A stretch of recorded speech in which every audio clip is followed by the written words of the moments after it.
नमस्कार दोस्तों, हम कर रहे हैं एनसीईआरटी की बुक में सोशल साइंस की सीरीज को। ठीक है, यानी आज जो हम करने वाले हैं क्लास 8 की एनसीईआरटी की बुक है, यानी हिस्ट्री की। ठीक है, हिस्ट्री की बुक है और इसमें हम सारे सिलेबस को देख लेते हैं। बिल्कुल न्यू बुक है। ठीक है, चलिए देखते हैं।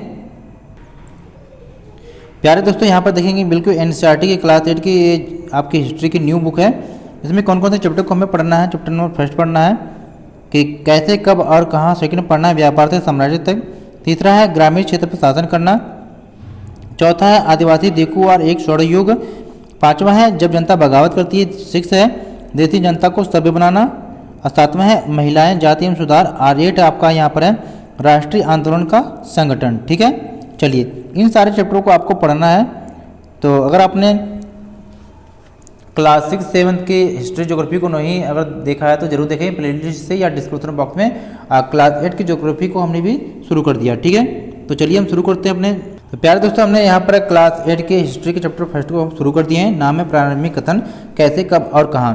तो प्लीज़ वीडियो को लास्ट तक जरूर देखें क्योंकि बहुत सारे जो क्वेश्चन है इसी चैप्टर से पूछे जाते हैं। ठीक है, और हाँ, वीडियो को लाइक शेयर जरूर कर देना और चैनल पर पहली बार विजिट कर रहे हैं तो चैनल को सब्सक्राइब करके जरूर कर लेना सारे चैप्टर को यानी नोट्स को देखने के लिए। ठीक है, चलिए देखते हैं। बहुत ही महत्वपूर्ण है, वीडियो को लाइक शेयर चैनल को सब्सक्राइब जरूर कर लेना। ठीक है, देखिए चैप्टर फर्स्ट है कैसे, कब और कहाँ, यानी कि कोई काम कैसे हुआ, कब हुआ और कहाँ हुआ। यानी कि हर हिस्ट्री का चैप्टर फर्स्ट आपको यही है। तो यहाँ पर बताया गया कि तारीखें कितनी महत्वपूर्ण होती हैं। आज भी आप जानते हैं आज के दौर में तारीख बहुत ही महत्वपूर्ण होता है। कहीं भी जाना रहता है तो आप डेट को याद रखते हैं। ठीक है, यानी एक वक्त था जब इतिहासकार तारीखों के जादू में ही खोए रहते थे।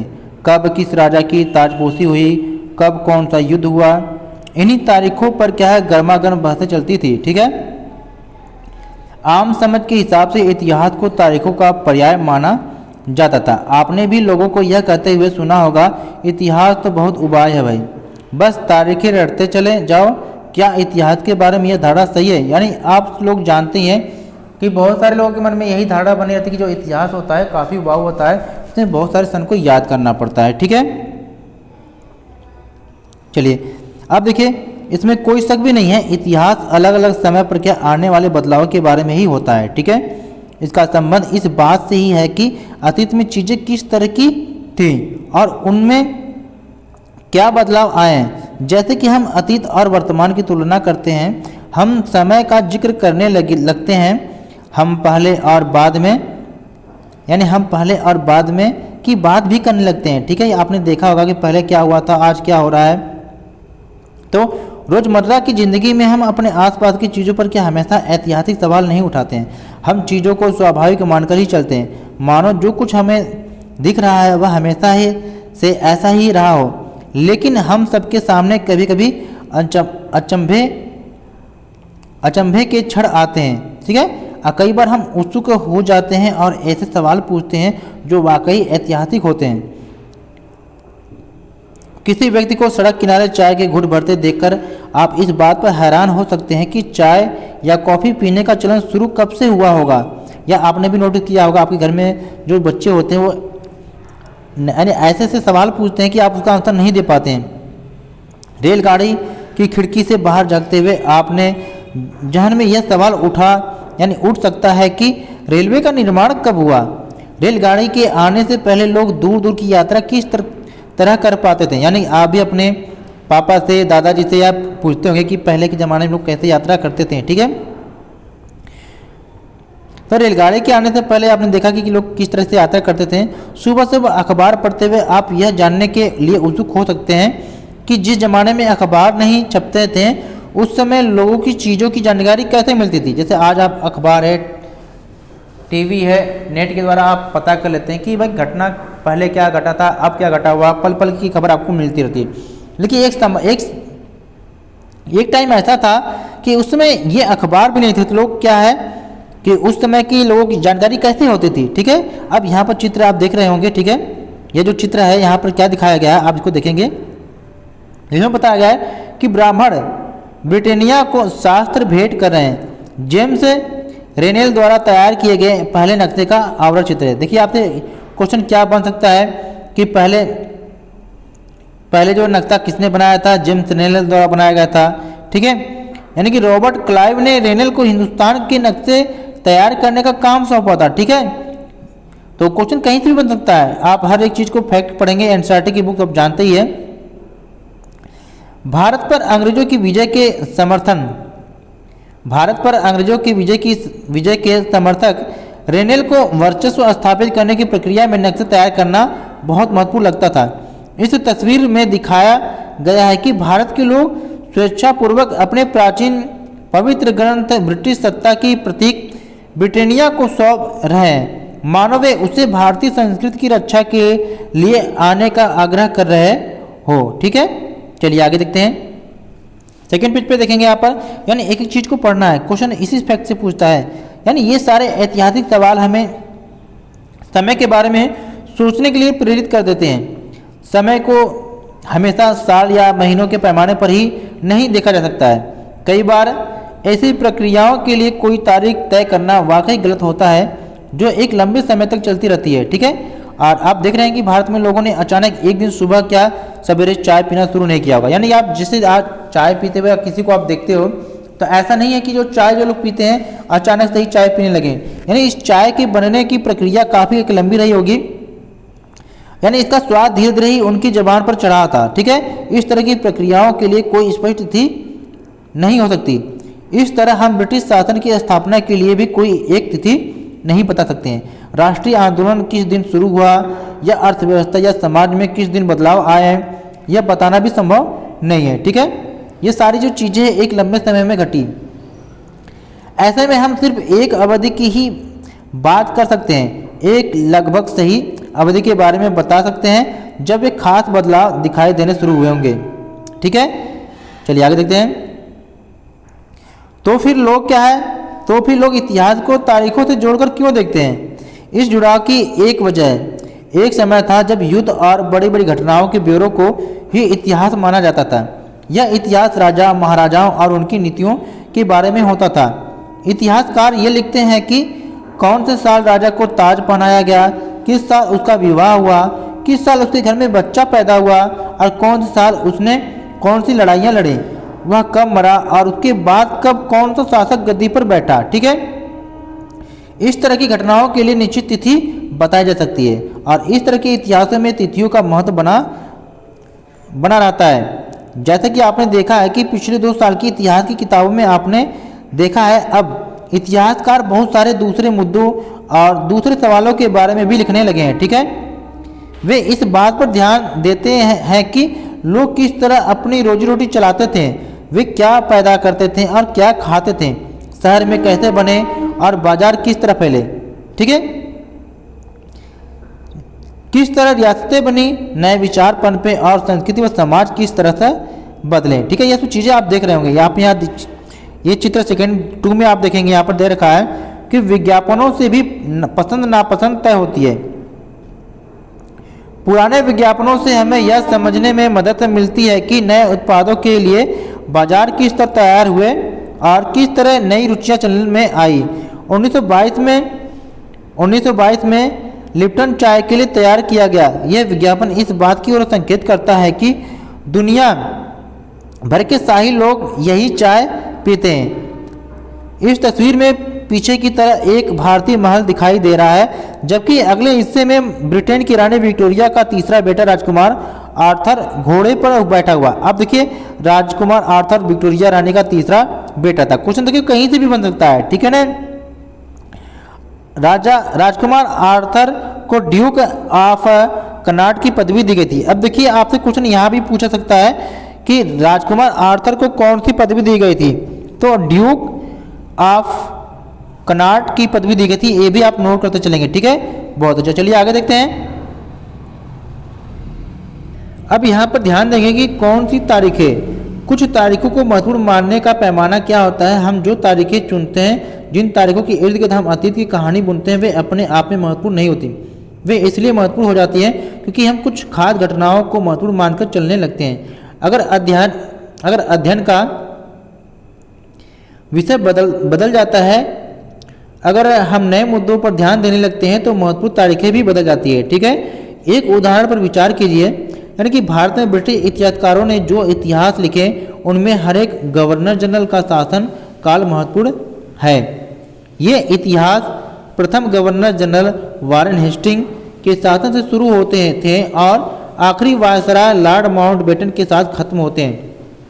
देखिए यहाँ पर प्रथम गवर्नर जनरल आपसे पूछे तो वारेन हेस्टिंग हो जाएगा, ठीक है। अंतिम वायसराय पूछे लॉर्ड माउंटबेटन हो जाएगा, ठीक है। अब यहाँ पर आगे देखेंगे कि अलग अलग अध्याय में हम दूसरे गवर्नर जनरलों हेस्टिंग, वेल्जली, बेंटिंग, डलहौजी, इन लोगों के बारे में क्या है हम पढ़ेंगे, ठीक है। Canning, Lawrence, Lytton, Ripon, Curzon, Harding, Irwin के बारे में भी हम पढ़ते हैं। इस इतिहास में गवर्नर जनरलों और वायसरायों का कभी न खत्म होने वाला सिलसिला ही छाया रहता है। इतिहास की इन किताबों में सारी तारीखों का महत्व इन अधिकारियों, उनकी गतिविधियों, नीतियों, उपलब्धियों के आधार पर ही तय होता है, ठीक है। यह ऐसे था मानो इन लोगों के जीवन के बाहर कोई ऐसी चीज नहीं थी जिसे जानना महत्वपूर्ण हो। इन लोगों के जीवन का क्रम ब्रिटिश भारत के इतिहास में अलग अलग अध्याय का विषय बन जाता था, ठीक है। क्या हम इसी दौर के इतिहास को अलग ढंग से नहीं लिख सकते? गवर्नर जनरलों के इस इतिहास के चौखटे में हम भारतीय समाज के विभिन्न समूहों और वर्गों की गतिविधियों पर किस तरह ध्यान दे सकते हैं, ठीक है। जब हम इतिहास या कोई कहानी लिखते हैं तो उसे टुकड़ों या अध्यायों में बांट देते हैं, ठीक है। हम ऐसा क्यों करते हैं? ऐसा इसलिए किया जाता है ताकि हर अध्याय में कुछ सामंजस्य रहे। इसका मकसद कहानी को इस तरह सामने लाना होता है कि उसे आसानी से समझा जा सके और याद रखा जा सके। इस प्रक्रिया में हम सिर्फ उन घटनाओं पर जोर देते हैं जो उस कहानी को पेश करने में मददगार होती है। जो इतिहास गवर्नर जनरलों के जीवन के इर्द गिर्द चलता है उसमें भारतीयों की गतिविधियां कोई मायने नहीं रखती, उनके लिए वहाँ कोई जगह नहीं होती। तो फिर क्या किया जाए? जाहिर है हमें अपने इतिहास का एक अलग खाका बनाना पड़ेगा। इसका मतलब यह है कि अब तक जिन तिथियों को महत्व दिया जा रहा था वे महत्वपूर्ण नहीं रहेंगी, हमारे लिए नई तिथियां महत्वपूर्ण हो जाएंगी, ठीक है। आप यहाँ पर देख रहे होंगे ये वारेन हेस्टिंग है, 1773 में पहले गवर्नर जनरल बने थे, ठीक है, ठीक है। यानी इतिहास की किताबों में गवर्नर जनरलों के कारनामों, जीवनियों में उनकी गौरव गाथाओं और तस्वीरों में उनके भव्य व्यक्ति को उभारा जाता है, ठीक है।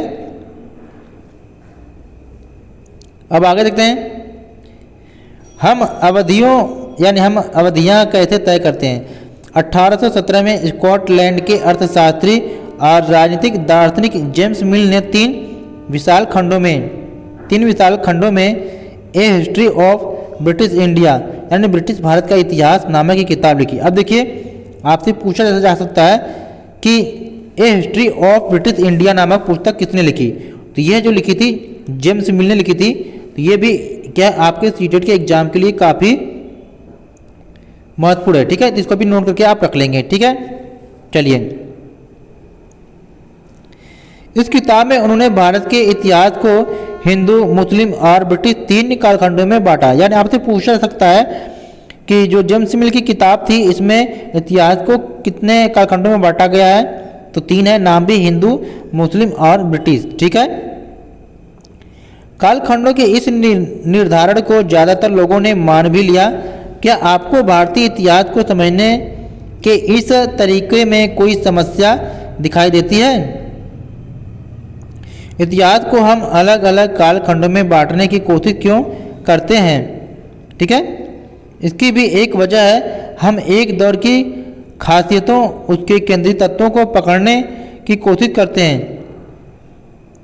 इसलिए ऐसे शब्द महत्वपूर्ण हो जाते हैं जिनके सहारे हम समय को बांटते हैं। ये शब्द अतीत के बारे में हमारे विचारों को दर्शाते हैं। वे हमें बताते हैं कि एक अवधि से दूसरी अवधि के बीच आए बदलाव का क्या महत्व होता है, ठीक है। आगे देखेंगे, मिल को लगता था कि सारे एशियाई समाज सभ्यता के मामले में यूरोप से पीछे हैं। इतिहास की उनकी समझदारी ये थी कि भारत में अंग्रेजों के आने से पहले यहाँ हिंदू और मुसलमान तानाशाहों का ही राज चलता था। यहाँ चारों ओर केवल धार्मिक बैर, जातिगत बंधनों और अंधविश्वासों का ही बोलबाला था। ठीक है,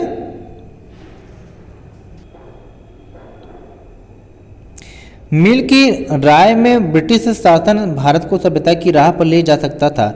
इस काम के लिए जरूरी था कि भारत में यूरोपीय शिष्टाचार, कला, संस्थानों और कानूनों को लागू किया जाए। मिल ने तो यहाँ तक सुझाव दिया था कि अंग्रेजों को भारत के सारे भूभाग पर कब्जा कर लेना चाहिए ताकि भारतीय जनता को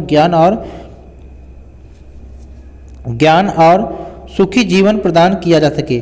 उनका मानना था कि अंग्रेजों की मदद के बिना हिंदुस्तान प्रगति नहीं कर सकता है। ठीक है, इतिहास की इस धारणा में अंग्रेजी शासन पद्धति और सभ्यता का प्रतीक था।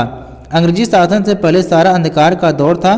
क्या इस तरह की धारणा को स्वीकार किया जा सकता है? क्या इतिहास के किसी दौर को हिंदू या मुसलमान दौर कहा जा सकता है? क्या इन सारे दौरों में कई तरह के धर्म एक साथ नहीं चलते थे? किसी युग को केवल उस समय के शासकों के धर्म के हिसाब से तय करने की जरूरत क्या है? अगर हम ऐसा करते हैं तो इसका मतलब यह कहना चाहते हैं कि औरों के जीवन और तौर तरीकों का कोई महत्व नहीं होता है। ठीक है, हमें याद रखना चाहिए कि प्राचीन भारत में सारे शासकों का भी एक धर्म नहीं होता था। ठीक है, आगे देखेंगे। अंग्रेजों द्वारा सुझाए गए वर्गीकरण से अलग हटकर भारतीय इतिहास को आमतौर पर क्या है, प्राचीन, मध्यकालीन तथा आधुनिक काल में बांटकर देखते हैं। ठीक है, चलिए आगे देखते हैं। इस विभाजन की भी अपनी समस्याएं हैं। इतिहास को इन खंडों में बांटने की यह समझ भी पश्चिम से आई। पश्चिम में आधुनिक काल को विज्ञान, तर्क, लोकतंत्र, मुक्ति और समानता जैसी आधुनिकता की ताकतों के विकास का युग माना जाता है। उनके लिए मध्यकालीन समाज वे समाज थे जहां आधुनिक समाज की ये विशेषताएं नहीं थी। क्या हम अपने अध्ययन के लिए आधुनिक काल की इस अवधारणा को बिना सोचे समझे ऐसे ही अपना सकते हैं जैसा कि आप इस किताब में देखेंगे? अंग्रेजों के शासन में लोगों के पास समानता, स्वतंत्रता या मुक्ति नहीं थी। न ही यह आर्थिक विकास और प्रगति का दौर था। बहुत सारे इतिहासकार इस युग को औपनिवेशिक युग कहते हैं। यानी जब अंग्रेजों का टाइम पीरियड था उस युग को औपनिवेशिक युग कहते हैं। ठीक है, आप इसको देखेंगे, समझेंगे। ठीक है, अब यहाँ पर देखेंगे औपनिवेशिक क्या होता है। इस किताब में आप पढ़ेंगे कि किस तरह अंग्रेजों ने हमारे देश को जीता और स्थानीय नवाबों, राजाओं को दबाकर अपना शासन स्थापित किया। आप देखेंगे कि किस तरह उन्होंने अर्थव्यवस्था व समाज पर नियंत्रण स्थापित किया, अपने सारे खर्चों को निपटाने के लिए राजस्व वसूल किया, अपनी ज़रूरत की चीज़ों को सस्ती कीमत पर खरीदा, निर्यात के लिए महत्वपूर्ण फसलों की खेती कराई और इन सारी कोशिशों के कारण क्या बदलाव आए। आप ये भी जानेंगे कि ब्रिटिश शासन के कारण यहाँ की मूल्य, मान्यताओं और पसंद नापसंद, रीति रिवाज व तौर तरीकों में क्या बदलाव आए। जब एक देश पर दूसरे देश के दबदबे से इस तरह की राजनीतिक, आर्थिक, सामाजिक और सांस्कृतिक बदलाव आते हैं तो इस प्रक्रिया को औपनिवेशीकरण कहते हैं। यानी यहाँ आप नोट कर लेंगे, ये औपनिवेशीकरण की परिभाषा है। यानी जब एक देश पर दूसरे देश के दबदबे से इस तरह के राजनीतिक, आर्थिक, सामाजिक और सांस्कृतिक बदलाव आते हैं तो इस प्रक्रिया को औपनिवेशीकरण कहा जाता है। ठीक है, चलिए आगे देखते हैं। आगे देखेंगे, लेकिन जल्दी ही आप ये समझ जाएंगे कि सारे वर्ग और समूह इन बदलावों को एक ही ढंग से अनुभव नहीं कर रहे थे। इसलिए इस किताब को हमारे अतीत यानी कई अतीतों पर केंद्रित नाम दिया गया। अब देखिए, आपसे एक चीज़ पूछा सकता है कि जो 6, 7 और 8 की जो हिस्ट्री है इसको हमारे अतीत नाम से क्यों जानते हैं? तो इसको हमारे अतीत यानी इसलिए कहते हैं यानी कई अतीतों पर ये केंद्रित थी। ठीक है, चलिए आगे देखते हैं। हम किस तरह जानते हैं? भारतीय इतिहास के पिछले 250 साल इतिहास लिखने के लिए इतिहासकार कौन से स्रोतों का इस्तेमाल करते हैं? ठीक है, प्रशासन अभिलेख तैयार करता है। अंग्रेजी शासन द्वारा तैयार किए गए सरकारी रिकॉर्ड इतिहासकारों का एक महत्वपूर्ण साधन होते हैं। अंग्रेजों की मान्यता थी कि चीज़ों को लिखना बहुत महत्वपूर्ण होता है। उनके लिए हर निर्देश, हर योजना, नीतिगत फैसले, सहमति, जांच को साफ साफ लिखना जरूरी था। ऐसा करने के बाद चीज़ों का अच्छी तरह अध्ययन किया जा सकता था और उन पर वाद विवाद किया जा सकता है। इस समझदारी के चलते ज्ञापन, टिप्पणी और प्रतिवेदन पर आधारित शासन की संस्कृति पैदा हुई। ठीक है। अंग्रेजों को यह भी लगता था कि तमाम अहम दस्तावेजों और पत्रों को संभाल कर रखना जरूरी है, लिहाजा उन्होंने सभी शासकीय संस्थानों में अभिलेख कक्ष भी बनवा दिए। तहसील के दफ्तर, कलेक्ट्रेट, कमिश्नर के दफ्तर, प्रांतीय सचिवालय, कचहरी सबके अपने रिकॉर्ड रूम होते थे। महत्वपूर्ण दस्तावेज को बचाकर रखने के लिए अभिलेखागार, आर्काइव और संग्रहालय जैसे संस्थान भी बनाए गए। ठीक है। जैसे आज आप कहीं अपने म्यूजियम में घूमने जाते हैं तो देखते हैं ना। 19वीं सदी की शुरुआत में प्रशासन की एक शाखा से दूसरी शाखा के पास भेजे गए पत्रों और ज्ञापनों को आप आज भी अभिलेखागारों में देख सकते हैं। वहां आप जिला अधिकारियों द्वारा तैयार किए गए नोट्स और रिपोर्ट पढ़ सकते हैं या ऊपर बैठे अफसरों द्वारा प्रांतीय अधिकारियों को भेजे गए निर्देश और सुझाव देख सकते हैं। 19वीं सदी के शुरुआती सालों में इन दस्तावेजों की सावधानीपूर्वक नकलें बनाई जाती थी। ठीक है। तो आप यहाँ पर देख पा रहे होंगे कि ये भारतीय राष्ट्रीय अभिलेखागार 1920 के दशक में बनाया गया था। ठीक है। यहाँ पर दिया गया, जब नई दिल्ली का निर्माण हुआ तो राष्ट्रीय संग्रहालय और राष्ट्रीय अभिलेखागार दोनों ही वायसराय के निवास के नज़दीक बनाए गए थे। इससे पता चलता है कि अंग्रेजों की सोच में इन संस्थानों का कितना भारी महत्व रहा होगा। ठीक है। चलिए आगे देखते हैं। इसको भी पढ़ लेंगे आप, साइड में दे रखा है ना। स्रोत क्या है? गृह विभाग को भेजी गई रिपोर्ट थी कि 1940 में भारत की औपनिवेशिक सरकार शाही भारतीय नौसेना के जहाज़ों में सिपाहियों की बगावत को कुचलने का प्रयास कर रही थी। उस समय विभिन्न बंदरगाहों से गृह विभाग को भेजी गई को जो रिपोर्ट मिल रही थी उनके कुछ नमूने यहाँ पर हैं। बम्बई में दिया गया कि इस बात का इंतजाम कर लिया गया है कि सेना जहाज़ों और दफ्तरों पर कब्जा कर ले। शाही नौसैनिक जहाज अभी भी बंदरगाह से बाहर ही है। कराची में क्या है, 301 विद्रोहियों को गिरफ्तार कर लिया गया है। कुछ अन्य संदेहास्पद विद्रोही भी गिरफ्तार किए गए हैं। सारे दफ्तर सैनिक निगरानी में है। विशाखापत्तनम में जो था स्थिति पूरी तरह नियंत्रण में है और कहीं हिंसा नहीं हुई है। जहाज़ों और प्रतिष्ठानों पर सैनिक गार्ड तैनात कर दिए गए हैं। किसी परेशानी की उम्मीद नहीं है, सिवाय इसी की संभव है कुछ सिपाही काम पर न आए। ठीक है। आप यहाँ पर देखेंगे, अब देखिए जो अभिलेखागार में वहाँ पर जो दस्तावेज रखे जाते थे उन्हें खुशनवीसी के माहिर लिखते थे। खुशनवीसी या सुलेख नवीस ऐसे लोग होते थे जो बहुत सुंदर ढंग से चीज़ें लिखते थे। देखिए ये भी आपको पता होना चाहिए, खुशनवीसी या सुलेख नवीसी किसे कहते हैं, नवीस। 19वीं सदी के मध्य तक छपाई तकनीकी भी फैलने लगी थी। इस तकनीकी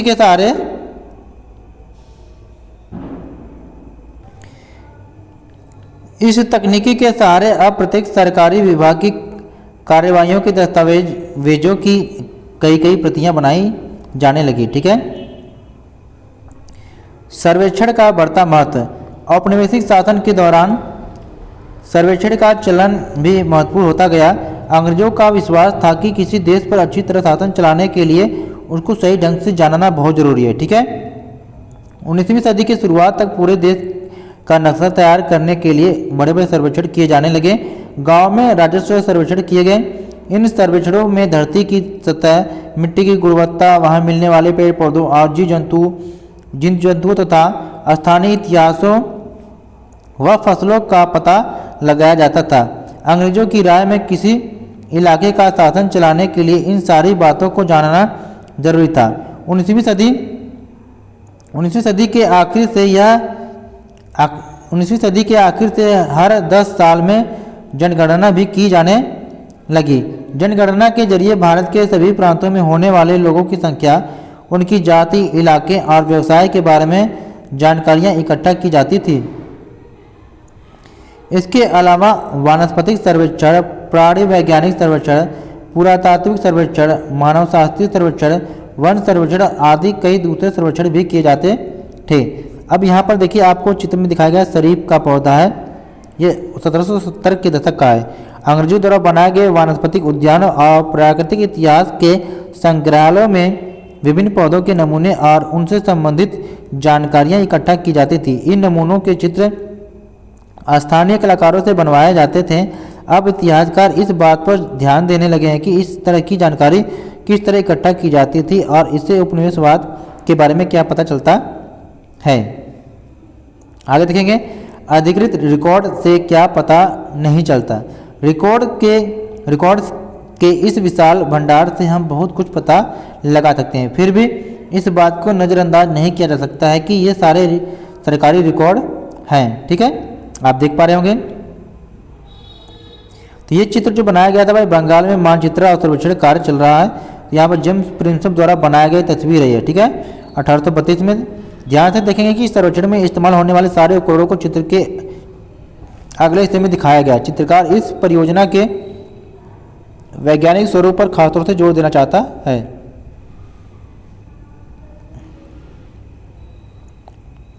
अब यहाँ पर देखेंगे, इनसे हमें यही पता चलता है कि सरकारी अफसर क्या सोचते थे, उनकी दिलचस्पी किन चीज़ों में थी और बाद के लिए वे किन चीज़ों को बनाए रखना चाहते थे। इन रिकॉर्ड से हमें यह समझने में हमेशा मदद नहीं मिलती कि देश के दूसरे लोग क्या महसूस करते थे और उनकी कार्रवाइयों की क्या वजह थी। इन बातों को जानने के लिए हमें कहीं और देखना होगा।